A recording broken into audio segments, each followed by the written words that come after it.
Os gregos morreram, Aristóteles morreu, e o pensamento grego foi pouco a pouco sendo substituído por um outro jeito de pensar a vida, o homem, o universo. E esse outro jeito também tinha um grande líder, um grande mestre espiritual, chamado Jesus. Jesus nasceu em Nazaré, 350 anos depois de Aristóteles. Aristóteles, você sabe, era grego, estudou na academia de Platão. Jesus era judeu e se formou no judaísmo. Aristóteles tornou-se um subversivo na academia.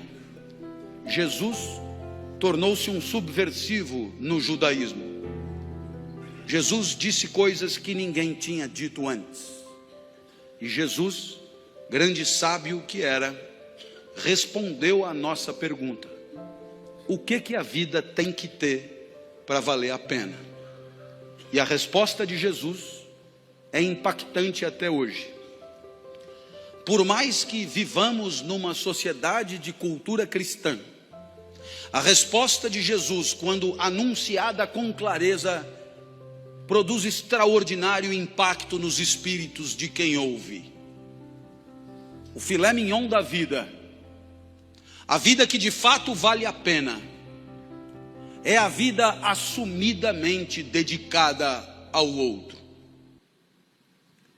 Isso é absolutamente incrível, sobretudo para nós, acostumados a ouvir que o sucesso da nossa vida tem a ver com o nosso próprio ganho, com a nossa própria riqueza, com o nosso próprio conforto, com o nosso próprio poder. Jesus dirá mais ou menos o contrário. O filé mignon da vida, aquilo que fará de você um vivente feliz, é a entrega, é proporcionar, é alavancar, é permitir que o outro viva melhor do que viveria se você não existisse. É permitir que o outro sorria o sorriso que, se você não fosse, ele não sorriria. É permitir que o outro sinta a alegria que, se você não estivesse, ele não sentiria. E aí sim, você terá vivido vida boa, vida que valeu a pena. Lição de Jesus. Bem, os exemplos podem ir ao infinito. Basta que alguém que você ame fique doente, para que você gaste num único cheque tudo que tinha guardado para si. E aí você descobre rápido o que vale mesmo na hora de viver.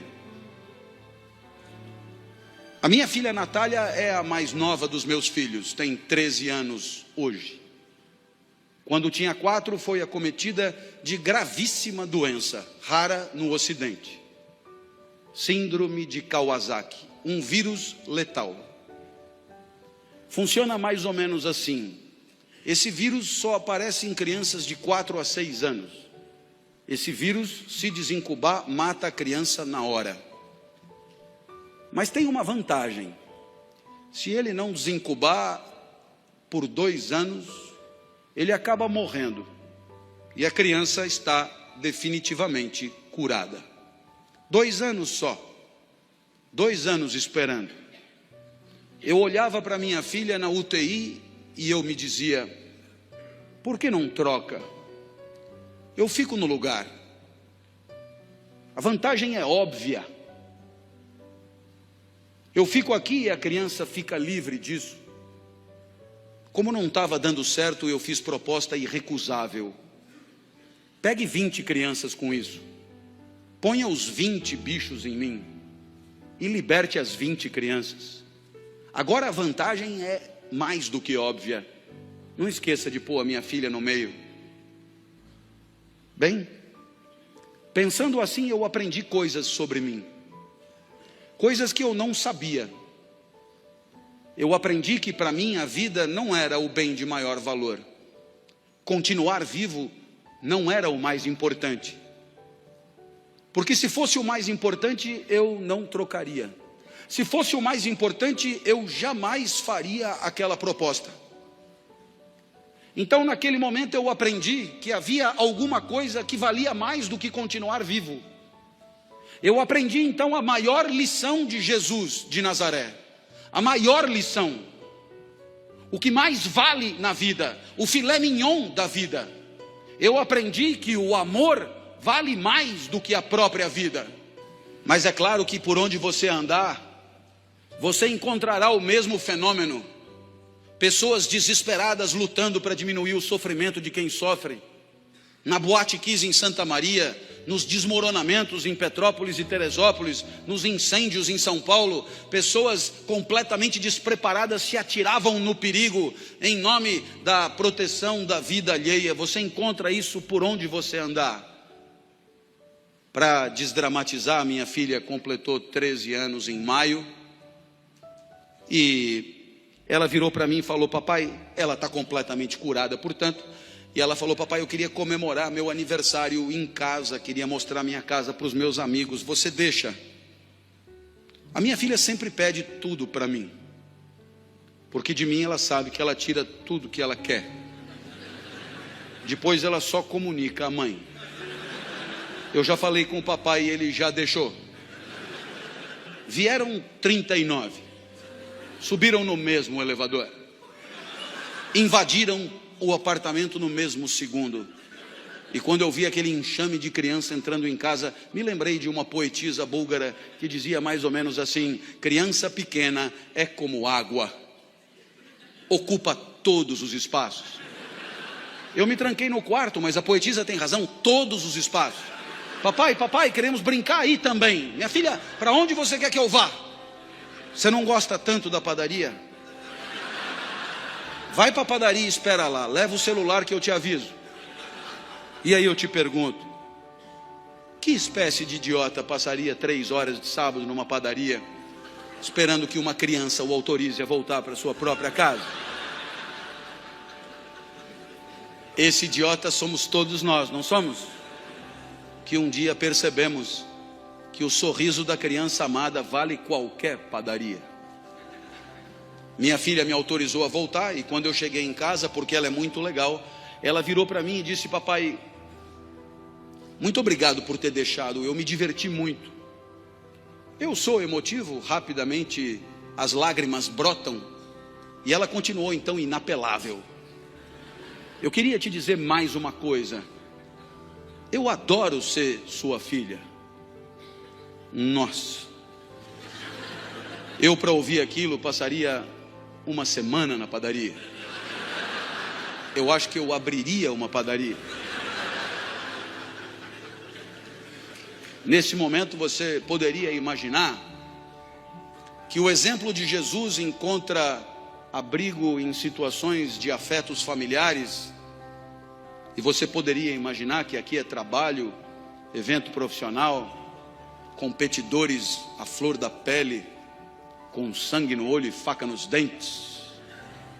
A lição de Jesus não encontraria lugar aqui. Eu tendo a discordar. Há 30 anos, como professor universitário, me perguntam por que escolhi essa profissão. E eu costumo brincar dizendo que Jesus explica. Porque se a vida boa é a vida dedicada aos outros, se o filé mignon da vida é a vida onde cada jaula e cada caloria é destinada a alegrar quem está na frente, se a vida boa é a vida em que o outro e o seu desabrochar são o maior valor, admita que a minha profissão é imbatível. Tudo é pelo aluno, é para o aluno, é em função do aluno. É o aluno que aprende, é o aluno que se forma, é o aluno que se capacita, é o aluno que se prepara, é o aluno que se posiciona no mercado, é o aluno que volta para você depois que está trabalhando para continuar estudando. Tudo é por ele, cada aula preparada, cada livro escrito, cada ensinamento dado é para que ele possa pensar melhor e viver melhor. Nada volta, nem salário tem.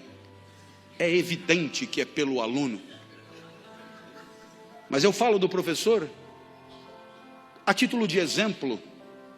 Todas as demais profissões podem ser assim.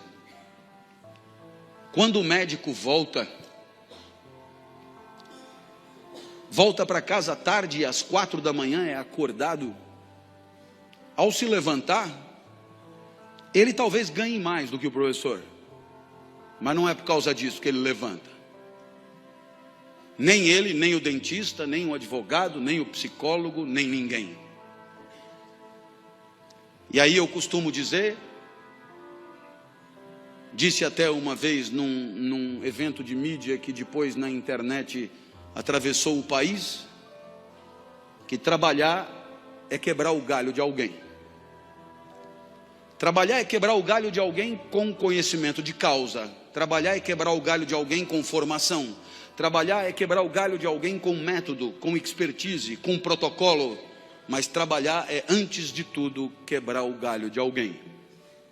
Feliz daquele que consegue enxergar na alegria do outro o resultado das suas ações, do seu investimento, da sua dedicação e do seu empenho.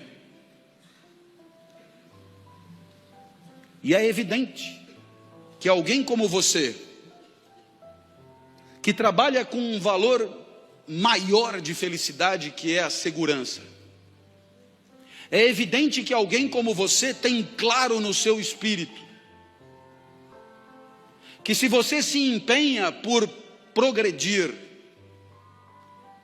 por ampliar seus negócios, por servir ao maior número de pessoas, muito antes do que pensar no próprio enriquecimento, muito antes de pensar no próprio acúmulo de recursos, muito antes de pensar na própria fatia de mercado, muito antes de pensar em si, você sabe o quão bem você faz às pessoas que bateram a sua porta. Você sabe o quanto as pessoas confiaram em você para bater a sua porta.